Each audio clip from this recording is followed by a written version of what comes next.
মাননীয় দর্শক, আপনাদের সকলকেই নমস্কার। আজকে এমন একটা বিষয় নিয়ে আলোচনা হবে। জগৎগুরু তত্ত্বদর্শী সন্ত রামপাল মহারাজ তিনি জেল থেকে বেরোনোর পর কি বললেন। তিনি লম্বি লড়াই জিতে বেরোলেন এবং তিনি এমন কিছু তত্ত্ব আমাদেরকে দিলেন যে তত্ত্বগুলি আমাদের সকলেই জানা প্রয়োজন। তিনি হিন্দিতে বলেন, কিন্তু সেটাকে আমি বাংলায় ট্রান্সলেট করে বলবো। আমার সঙ্গে আছেন জগৎগুরু তত্ত্বদর্শী সন্ত রামপাল মহারাজ, দীনকৃষ্ণ ঠাকুর, প্রদীপ পাল। গুরু দীক্ষা আমরা কেন নেব এবং এই গুরু দীক্ষার প্রয়োজন কি, কার কাছে নেব, কি কারণে নেব, জগৎগুরু তত্ত্বদর্শী সন্ত রামপাল মহারাজের কাছ থেকে কেন বা আমরা দীক্ষা গ্রহণ করব, সেটা নিয়ে আজকের বিরাট তত্ত্ব কথা। তো আপনারা ভিডিওটিতে শেষ পর্যন্ত থাকবেন এবং সুন্দর করে একটা কমেন্ট পাঠাবেন, আর অবশ্যই বন্ধু বান্ধবদের কাছে ভিডিওটিকে শেয়ার করবেন। সৎসাহে। अज्ञान से लड़ाई है, हम जीत चुके हैं और परमार्थ हमारा परम धर्म है। बच्चों, ये सब खेल हमारे किए, हमसे मिले सो निश्चय दिए। कुछ पाने के लिए कुछ खोना पड़ता है और परमात्मा की तो सीधी सी बात है भाई, तन मन शीस ईस अपने पे, तन मन शीस ने पे पहल में चोट चढ़ावे, जब कोई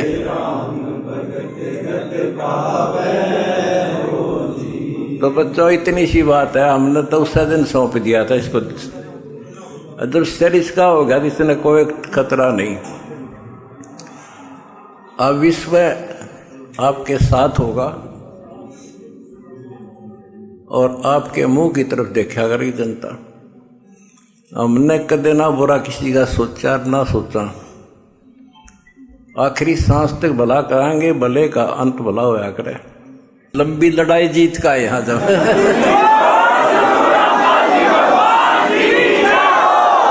और मुझे खुशी है, मेरे बच्चों में पहले से ज्यादा उमंग है।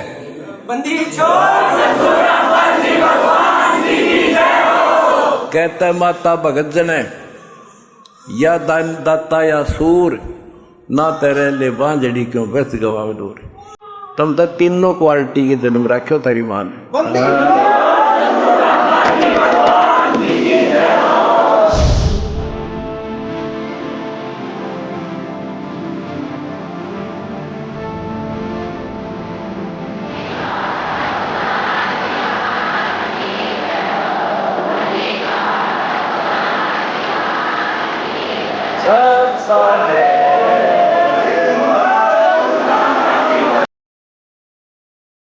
মাননীয় দর্শক, ফিরে একবার আপনাদেরকে নমস্কার জানিয়ে শুরু করছি জগৎগুরু তত্ত্বদর্শী সন্ত রামপাল মহারাজের হিন্দি প্রবচনের অর্থ।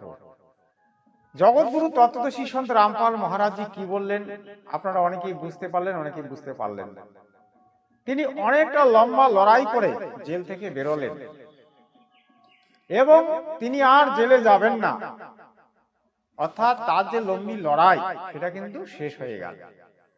এবার তিনি বিশ্ব শান্তির জন্য 1, 2, 3 তারিখে বিশ্ব শান্তি ডাক দিয়েছিলেন, সেটা অনুষ্ঠিত হয়ে গেল। তিনি বললেন যে এই যে বিশ্ব, এই বিশ্ব একটাই ধর্ম অবলম্বন করবে, সেটা হচ্ছে মানব ধর্ম। সারা বিশ্বের মানুষ একটাই পথ অনুসরণ করবে, সেটা হচ্ছে মানব ধর্মের পথ। তিনি আজকে জগৎগুরু তত্ত্বদর্শী সন্ত রামপাল মহারাজ নামে পরিচিত এই বিশ্বের মধ্যে তিনি কোনো সাধারণ ব্যক্তি নন, তিনি পূর্ণ ব্রহ্ম কবির সাহেবের অবতারী পুরুষ।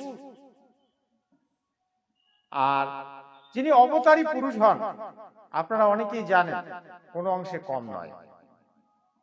তিনি বললেন যে হামেশা অর্থাৎ সর্বদাই যারা লোকের ভালো করেছে, যারা লোকের ভালো চায়, তাদের শেষটাও কিন্তু তাদের ভালো হয়। সত্য অবশ্যই পরিশন পরিশন হয়ে सकता है, মানে সত্য অবশ্যই একটা ঝঞ্ঝাটের মধ্যে পড়ে, কিন্তু সত্য কখনো হারে না। সেটা জগৎগুরু তত্ত্বদর্শী সন্ত রামপাল মহারাজে আজকে কিন্তু প্রমাণ করে দিলেন। তিনি প্রায় 11 বছর জেলে থাকলেন, জেল থেকে বেরোলেন। তার আগে প্রায় 2.5 বছর জেলে ছিলেন। টোটাল 14 বছরের মতো তিনি জেলে ছিলেন এবং জেল থেকে লম্বা লড়াই করে জিতে দেখালেন। তার নামে 15-16টা কেস, টোটাল বুঝে 18-20টা কেস। 18-20টা কেস থেকে তিনি বাইজ্জত বরি হয়ে বেরোলেন। এই জন্য তিনি বললেন যে লম্বি লড়াই জিত কে নিকলা হুঁ। তো জগৎগুরু তত্ত্বদর্শী সন্ত রামপাল মহারাজজি হামেশাই বলেন যে আমরা সকলের ভালো চাইবো, অবশ্যই আমাদের ভালো হবে। তো আমরা কি করি? আমরা কিন্তু সকলের ভালো চাই না, স্বপ্নেও আমরা মানুষের খারাপ চাই, যার কারণে আমাদের ভালো হয় না। আর তার ধর্ম যে জীব আমাদের, জাতি মানব ধর্ম আমাদের, হিন্দু মুসলিম শিখ ইসাই পৃথক কোনো ধর্ম নয়, এটা কিন্তু বিশ্বের মধ্যে পৌঁছাচ্ছে, তেজ গতিতে পৌঁছাচ্ছে। তো পরমাত্মা সর্বসত্য, পরমাত্মার বাণী কখনো মিথ্যা হয় না। আর তত্ত্বদর্শী গুরু বা সদ্গুরুর বাক্য কখনো মিথ্যা হয় না। আমাদের এই পৃথিবীতে, এই সংসারে অনেক গুরু আছে, লাখো করোড়ো গুরু আছে, কিন্তু সদ্গুরু অতি বিরল। গীতায় তার জন্য উল্লেখ করেছে কি, যে ওই যে অসত্য বৃক্ষের উল্টারূপী অসত্য বৃক্ষের আদি অন্ত মধ্য সবটা পুরোপুরি একদম তত্ত্ব হিসেবে বিশ্লেষণ করতে পারবে এবং পুরাটাই সে জানবে, সেই হবে তত্ত্বদর্শী গুরু এবং সদ্গুরু। এই সদ্গুরু স্মরণ নিন আর এই মানব জন্মের উদ্দেশ্যটাকে পুরা করুন। তিনি সাধারণ ব্যক্তি নয়, তিনি পূর্ণ ব্রহ্মের অবতারী পুরুষ। আর অবতারী পুরুষ মানে ওই ব্যক্তি কিন্তু সেই ব্যক্তি, সেটা বুঝেন। যেমন বিষ্ণুর অবতার কৃষ্ণ ছিল, কৃষ্ণ মানে বিষ্ণু, বিষ্ণু মানে কৃষ্ণ। রাম মানে বিষ্ণু, বিষ্ণু মানে রাম। আপনারা এটা বুঝতে পারলেন। আগে দেখি এবার দীনকৃষ্ণ আর প্রদীপ পালের মধ্যে একটা তুমুল লড়াই হবে গুরু দীক্ষা নিয়ে, সেটা কিন্তু আপনারা শেষ পর্যন্ত শুনবেন। মালা জপছো, মালা নিয়েছো, বাম্মাকে খেতে দাও না, কিন্তু গুরুদেব আসলে পা ধুয়ে জল গিলিয়ে যাচ্ছে। বাবা মা, গুরুদেব আর ভগবান তিনজনে যদি এক জায়গায় বসে থাকে, একটু হাত তুলে জোর করে বলবেন কাকে আগে প্রণাম করার দরকার? বাম্মা গেলি বাম্মা ধরম বাম্মা পাবে, বউ গেলি কে বলবে যে ধরম বউ করো? তোর বাপ ঠাকুরদা তো ল্যাংড হয়ে ঘুরতো, তুই জামা কাপড় পরে ঘুরছিস কেন? মাটির বেদির উপরে চাটিম কলা, আতপ চাল, মধু চটকে আপনি দিয়ে বললেন বাবা খাও, আর যা যা ছড়িয়েছিল ওরা প্যাকিং করে গুছিয়ে নিল। তোমার ঠাকুর সারা বছর তুমি পূজা করছো, একদিনের জন্য ব্রাহ্মণ কেন ডাকছ? অনেকে আমাকে ব্যঙ্গ করে, ঠাকুর হয়ে আমি এইসব কথা বলি কি করে? আমার নামের পরে ঠাকুর শব্দটা মুছে দেওয়ার দরকার। ঠাকুর যারা হয় তাদের কাজ কি? সমাজকে পথ দেখানো, সমাজকে রাস্তা দেখানো। ঠাকুর যারা হয়, যার চোখ নেই তার চোখ ফোটানো। কিছু কিছু পণ্ডিত মনে করে মাটির মূর্তিতে চক্ষুদান করা যায়, মাটির মূর্তিতে প্রাণ প্রতিষ্ঠা করা যায় না। ভাই, মাটির মূর্তিতে যারা চক্ষুদান করে তাহলে তাদের ফ্যামিলির লোক নিজেরা চশমা পরে ঘুরছে কেন? তারা মাটির মূর্তিকে চক্ষুদান দেয় কিন্তু নিজেদের বেলা চশমা ব্যবহার করে কেন? যারা মাটির মূর্তিতে প্রাণ প্রতিষ্ঠা করে তাদের বাড়ি তাহলে মানুষ মারা যায় কেন? কেন মারা যাওয়া মানুষের শরীরে আবার তারা পুনঃ প্রাণ প্রতিষ্ঠা করতে পারে না? কোনো কাউকে চক্ষুদান মাটির প্রতিমায় দেওয়া যায় না। চক্ষুদান কাদের দেওয়া হয় জানো? যারা আমাদের পিছনে দাঁড়িয়ে থাকে ভিড় করে। পণ্ডিতদের কাজ, ব্রাহ্মণদের কাজ, ঠাকুরদের কাজ তাদের চক্ষুদান দেওয়ার। আমি হয়তো আপনাদের শরীরে প্রাণ প্রতিষ্ঠা করতে পারবো না, কিন্তু কথা দিলাম আমার কথাগুলো শুনে মন দিয়ে বিচার করে গ্রহণ করবেন, অন্তরাত্মা দিয়ে। চক্ষুদান কিন্তু আপনার হয়ে যাবে। কোনটা ঠিক কোনটা বেঠিক আপনি বুঝতে পারবেন। এই যে আংটি, বিবাহ কি? বিবাহ যে আমরা করাই, বিবাহে কি সত্যি মন্ত্রের কোনো প্রয়োজন আছে? বিবাহে কি সত্যি ব্রাহ্মণের কোনো প্রয়োজন আছে? বিবাহে কি সত্যি আগুন জ্বালার কোনো প্রয়োজন আছে? প্রয়োজন নেই।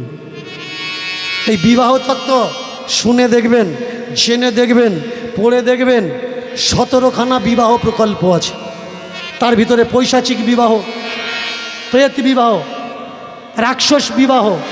এই যে যখন আপনাদের ছেলে মেয়েদের বিবাহ করাচ্ছেন, বুকের মাঝে জড়িয়ে ধরে বলো হরি বলো বলো, নিতাই হরি হরি বলো রে হরি বল বলো, হরি বল বলো রে হরি বল বলো।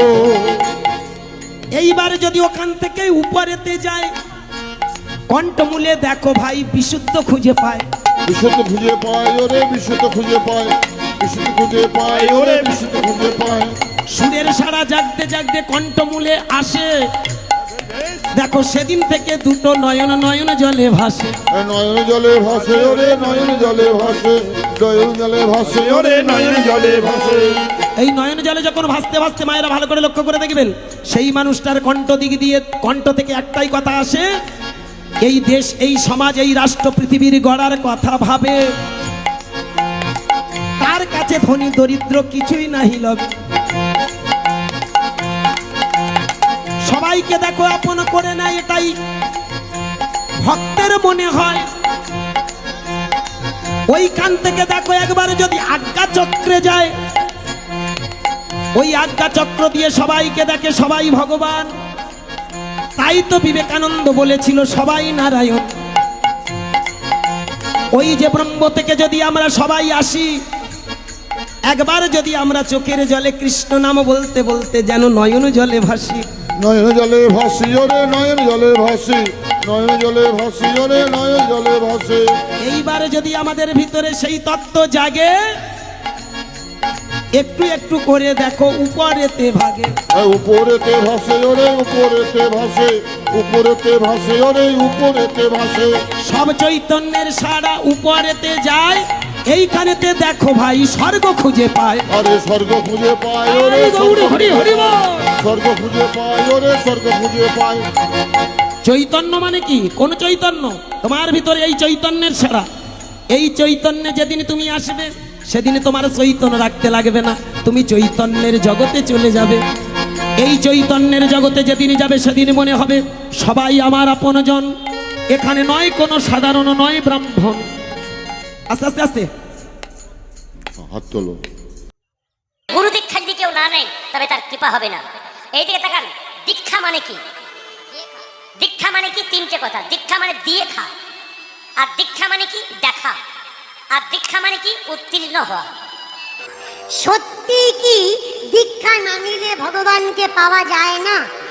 আপনি যদি গুরুমন্ত্র না নিন, থালা থালা আপেল করা মন্দিরে নিয়ে যান, ভগবান একটা গ্রহণ করবে না। কলিযুগের ভগবান নিমাই যখন জন্মগ্রহণ করেছিল, তখন দেখবেন সবই ঠিক ছিল, বাচ্চা জন্ম নিয়ে কাঁদেনি, হাত পা নাড়াচড়া করেনি। পণ্ডিত বিচার করে বলল, হাত পা নাড়াচড়া করলো না কেন, কাঁদলো না কেন? আসলে একটা কারণ, কি বলুন তো? স্তনদুগ্ধ পান করলো না কেন? তখন সচিমাতা গুরুমন্ত্র নেয় নাই। কলিযুগের ভগবান সচিমাতার গর্ভে এসে, তার কোলে এসে জগৎকে শিক্ষা দিলেন, রে জগৎ, আমি মানুষ হতে পারি, ভগবান হয়ে জন্ম নিতে পারি মনুষ্য কুলে, তোদেরকে শিখিয়ে দিয়ে গেলাম। যদি কেউ গুরুমন্ত্র না নেয়, তার হাতে সেবা গ্রহণ করবো না। তার প্রমাণ আমার মা। অনেকে বলছে দীক্ষা নিলে তবে ঠাকুরকে ভজা যায়, না হলে ভজা যায় না। একজন ব্রাহ্মণ যতক্ষণ না পৈতে বা উপনয়ন হবে, ততক্ষণ পুজো করবার কোনো অধিকার পাবে না। একজন মানুষ যতক্ষণ না গুরুমন্ত্র না নেবে, ততক্ষণ গোবিন্দ ভজনার কোনো অধিকার পাবে না। প্রিয় দর্শক, আপনারা শুনতে পেলেন গুরু দীক্ষার মাহাত্ম্য। এবারে আমি বলবো, গুরু দীক্ষা কার কাছে নেবেন? যে সৎ গুরু, সেই সৎ গুরুর কাছেই দীক্ষা নিতে হবে। সৎগুরুই একমাত্র আমাদেরকে পথ দিতে পারে, এবং সৎগুরুই আমাদেরকে একমাত্র এই ভব বন্ধন হতে মুক্ত করতে পারে। যারা আজকে বলছে যে গুরু করো গুরু করো, কিন্তু তারা সত্যটা বলছে না, কারণ তারা সৎ গুরু অসৎ গুরু জগৎ গুরুর মধ্যে কি ফারাকটা, সেটা কিন্তু তারা বুঝতে পারছে না। তো সদ্গুরুর স্মরণ নিলে পাবেন আপনি অনন্ত ফল, আর এই জগতের গুরুর কাছে দীক্ষা নিলে আপনি পাবেন ওই নরকের ফল, অর্থাৎ আপনি নরকগামী হবেন, কারণ শাস্ত্র বিরুদ্ধ সাধনার ফল নরকগামী, আর যমরাজের দুয়ার আপনার জন্য খোলা হবে। যমরাজ আপনাকে ধরে নিয়ে গিয়ে ইচ্ছা মতো পিটুনি দেবে, তারপর কিন্তু আপনাকে ওই পশু কুলে পাঠিয়ে দেবে। কিন্তু যে ব্যক্তি সদ্গুরু স্মরণ নিয়ে সদ্ভক্তি করে তার কোনোদিন ওই পশু জুনিতে জন্ম হয় না, এটা সর্বসত্য। আমাদের গীতায় উল্লেখ করেছেন ওম তৎসৎ মন্ত্র, এই 3 মন্ত্রের বিধান আছে। এই 3 মন্ত্রের যে জপ সাধনা করে, ভক্তি করে, পূজা করে, তার কোনোদিন পশুকুলে জন্ম হয়নি আর হবেও না। আর একমাত্র সদ্গুরুই এই ওম তৎসতের ব্যাখ্যা দিতে পারেন এবং ওম তৎসতের মন্ত্র দিতে পারেন। বাকি যারা গুরু আছে তারা তো কৃষ্ণ মন্ত্র দেন, অনেকে কালীর মন্ত্র দেন, অনেকে শিবের মন্ত্র দেন, দুর্গার মন্ত্র দেন, কিন্তু সেগুলো উদ্ধারের মন্ত্র নয়। এগুলি এখানকার মন্ত্র, অর্থাৎ ভবের জঞ্জালের মন্ত্র। এখানেই থাকবেন, সামান্য সুখ পাবেন, শান্তি পাবেন, কিন্তু আপনি কোনোদিন মোক্ষ লাভ করতে পারবেন না। তাই প্রিয় দর্শক, আপনি যদি মোক্ষ লাভ করতে চান তাহলে তত্ত্বদর্শী গুরু স্মরণ নিয়ে আপনাকে সদ্ভক্তি করতে হবে, আর এই জগতের যে নিয়ম আচার থেকে আপনাকে দূরে সরে যেতে হবে। যতগুলি সংস্কার আমাদেরকে দেওয়া হয়েছে সেই সংস্কারগুলি একমাত্র আমাদেরকে এখানে বেঁধে রাখার জন্য দেওয়া হয়েছে। যেমন পৈতা থেকে শুরু করে এই যে বিবাহ বন্ধন, পূজা পাঠ আদি যতগুলি সংস্কার আমাদের ভিতরে প্রবেশ করানো হয়েছে সেগুলি এখানে মায়ার জালে বন্দী থাকার জন্য করা হয়েছে। তো প্রিয় ভক্তগণ, যারা এই মায়ার জাল থেকে মুক্ত হতে চান তারা অবশ্যই সদ্গুরু স্মরণ নিয়ে সদ্ভক্তি করুন, তবেই আপনি এই কাল লোক থেকে মুক্তি পাবেন। কথায় আছে তীর্থভ্রমে 1 ফল, আর গুরু মিলে তো 4 ফল, আর সদ্গুরুর সেবা করে তো অনন্ত ফল, আর সদ্গুরুর স্মরণ নিয়ে দীক্ষা নিলে অনন্ত ফল। এটা আমাদের শাস্ত্রেই প্রমাণ আছে। তাই অনন্ত ফল লাভে সদ্গুরুর স্মরণ নিন, সদ্ভক্তি করুন, তাহলেই আপনার মানব জন্ম ধন্য হবে, আপনি নিজে ধন্য হবেন। সৎ সাহেব, সৎ সাহেব।